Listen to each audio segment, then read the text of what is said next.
પપ્પા છે નટુભાઈ કલાભાઈ ગણપતા નડિયાદ અને અમે અહીં દવાખાનામાં કેવું હોય કે સારું થઈ જશે સારું થઈ જશે પણ અમને એવું લાગ્યું નહીં એટલે પછી અમે સીધા અમદાવાદ આવીને દીવાયો હોસ્પિટલમાં આવી અને મારા પપ્પાની ટ્રીટમેન્ટ કરાવી આંખમાં જેવડું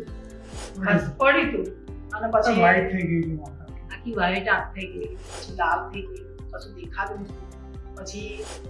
એલિઝા મેડમે ચેક કર્યું પછી અમે દવા કરી પછી એમ કીધું કે તમે આ ટીપા નાખો એમ બધી રીતે એમણે કીધું એ પ્રમાણે અમે કર્યું બધું અત્યારે એકદમ સરસ ચોખ્ખી ને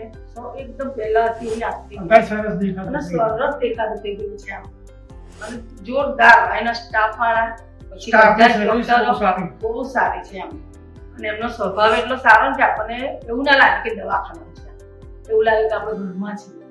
ઘરના વ્યક્તિ વાત કરે છે એટલે મને તો બહુ જ સરસ લાગ્યું અને હું તો એવું કહું છું કે જેણે પણ ગમે તેવી તકલીફ પડે દીવા હોસ્પિટલ અમદાવાદ જરૂર એક વખત વિઝિટ કરજો.